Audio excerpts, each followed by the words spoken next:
Hello students, I am Shamli, Assistant Professor, Department of Anatomy, School of Allied Health Science, Vinayaga Mission Research Foundation, Salem. Today we are going to see a topic on uterus anatomy. Let us see the overview of the content. First one is introduction, location, position, morphology of uterus, anatomical parts of uterus, histological layer of uterus, uterine cavity, surface of uterus, ligaments of uterus and some clinical anatomy of uterus. Let us see introduction. So uterus is a hollow, thick-walled muscular organ which is present in female reproductive system. It involves in menstruation, implantation, fetal growth and childbirth. Next one is we are going to see about the location. So it is located in the pelvic cavity which is between urinary bladder anterior and the rectum posterior, which is supported by some ligaments and pelvic floor muscles. So this position is helped to maintain the pelvic anatomy and reproductive function.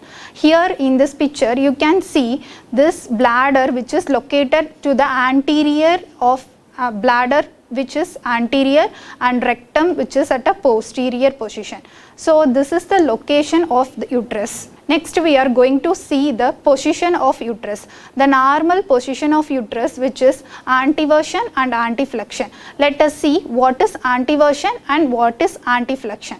So anteversion means the uterus which is bends towards the urinary bladder. In this picture you can see the uterus which is bends to the urinary bladder, and anteflexion. Here you can see the uterus which is bends forward to the isthmus, which is the point where the body of the uterus which meets the cervix. Next we are going to see morphology of uterus. So it is a pear-shaped organ. Here you can see the uterus which is a pear-shaped organ. In female, the uterus it is about 7 to 8 centimeter long. So it enlarges during the time of pregnancy and it may reduce in the size after the time of menopause. So the length is about 7 to 8 centimeter and width is about 4 to 5 centimeter and thickness is about 2 to 3 centimeter and weight is about 30 to 50 grams for non-pregnant women. For pregnant women it may be vary up to 1000 to 1300 grams. The size and shape may be vary depend on the age and all the hormonal status.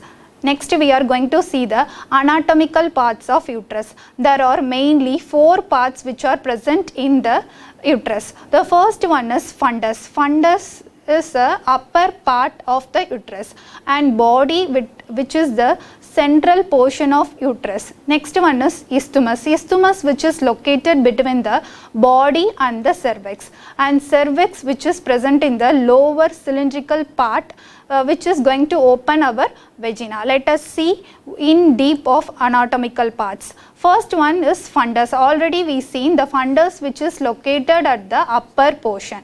So which is a dome shaped which is present at the upper part, located above the opening of our fallopian tube. So which is clinically important during the time of pregnancy. Next one is body.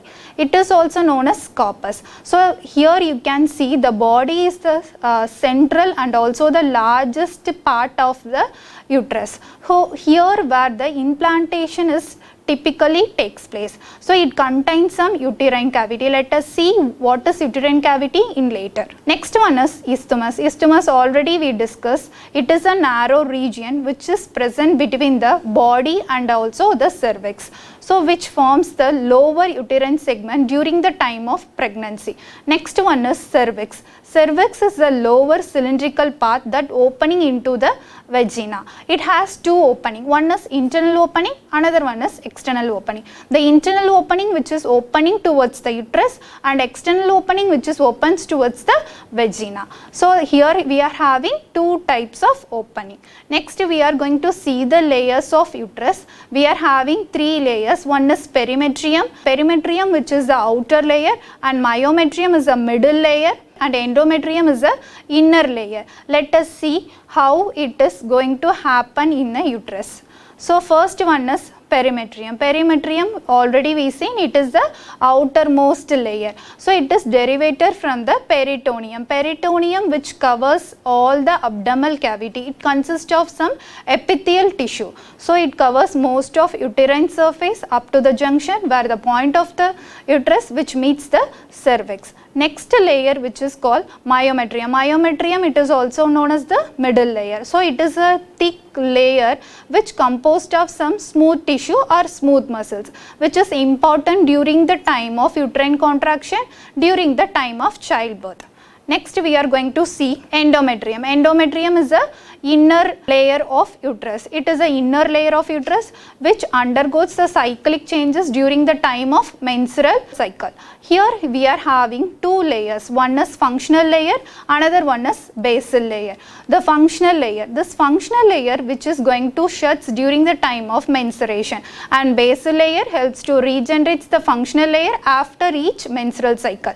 We are having two layers already we seen. One is functional layer, another one is basal layer. Functional layer which involves in the sheds during the time of menstruation, and basal layer which involves in the regeneration of the functional layer after each menstrual cycle. Next we are going to see phases of endometrium. We are having four phases. Let us see one by one. First one is menstrual phase, second one is proliferative phase, third one is secretory phase, and fourth one is premenstrual phase. So in menstrual phase, what is going to happen? The shedding of endometrium is going to happen in a menstrual phase. Next one is proliferative phase. Proliferation, the name itself having, it is going to involve the growth mechanism. So the regrowth will be happen in a proliferative phase. Next one is secretory phase. In secretory phase, it is going to having the thickness of the uterus and it is going to secrete some glands. Next one is premenstrual phase. It is also known as some premature menstrual changes will be happen. Next we are going to see the phases of endometrium in depth. The first phases we see, that is menstrual phase. The menstrual phase is about 1 to 5 days. The functional layer of endometrium sheds due to decrease in the two hormones. One is estrogen and another one is progesterone. So which result in the menstrual bleeding. Already we seen the basal layer which is helps to regenerate the lining of uterus. So this phase is completed with shedding of uterine lining. Next we are going to see proliferative phase. The proliferative phase is about 6 to 14 days which occurs under the effect of estrogen. So this endometrium regenerates and also thicks from the basal layer. So it involves in a growth of endometrial glands and also the blood vessels. Here the growth will be happen in the endometrium glands as well as the blood vessels also. So this phase is going to end with the ovulation. So here we are going to see the proliferative phase is about 6 to 14 days. So here already we seen the endometrium gets thick and the glands develop and also the mucus become thicker. So these are already we seen. Next we are going to see the last phase of endometrium, which is a secretory phase. The secretory phase is about 15 to 28 days after the ovulation, which is under the effect of progesterone. Here we see the endometrium becomes thick, vascular and glandular. So this gland secretes some nutrients to prepare for implantation of the fertilized egg. If the fertilization does not occur, the hormones level fall, the next menstrual cycle is going to start. If the fertilization does not occur, the menstrual cycle is again going to start. Next we are see about the uterine cavity. Uterine cavity is a hollow internal space which is located within the uterus. Here you can see it is about the triangular in shape. So it is present in the body of the position. The body, it is also known as corpus. Already we see. So this cavity provides the shape for the development of embryo as well as the development of fetus during the time of pregnancy. Next we are going to see the nerve supply of uterus. So this we are going to see the nerve supply of uterus. We are having this one hub.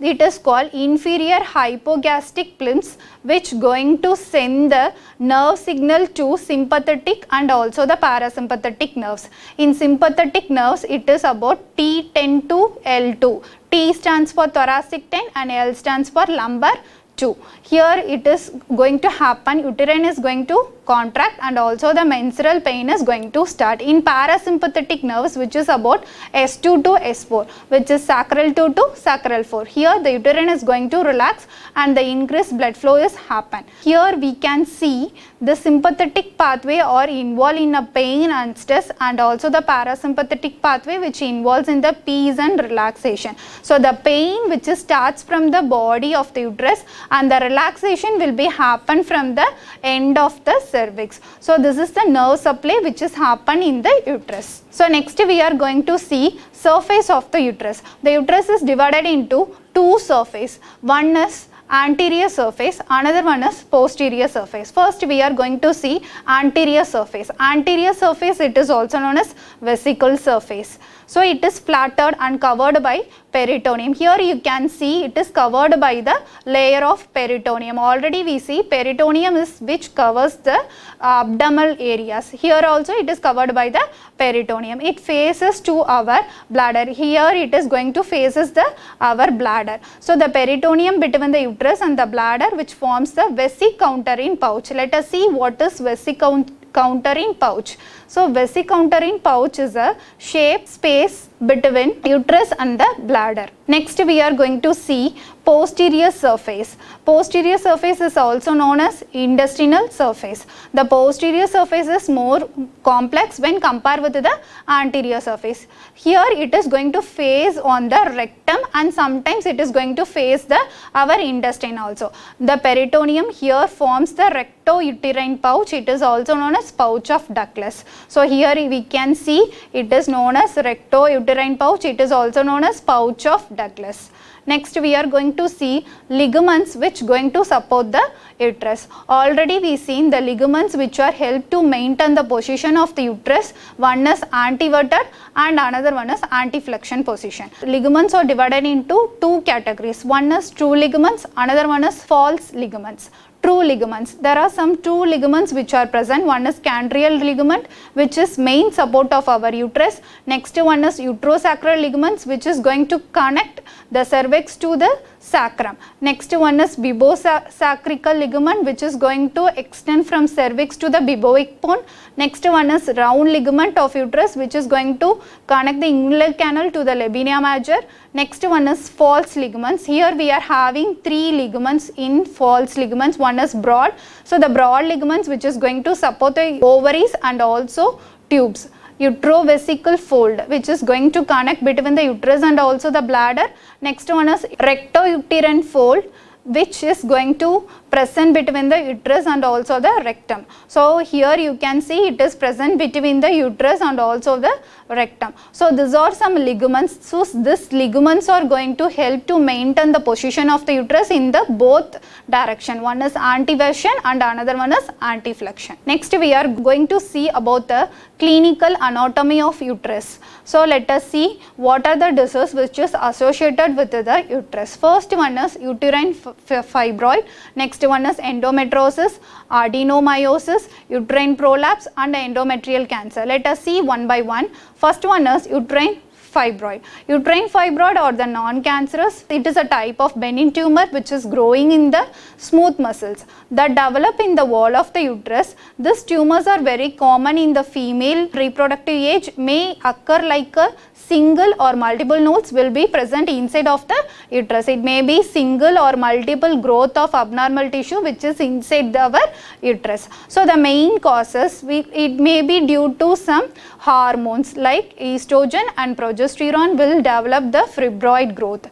And also the next cause, it is called obesity. Obesity increase the body fat. So this body fat is going to increase the estrogen level. Next one is early onset of menstruation. The people who are starting the menstruation at the young age have a high risk of uterine fibroid.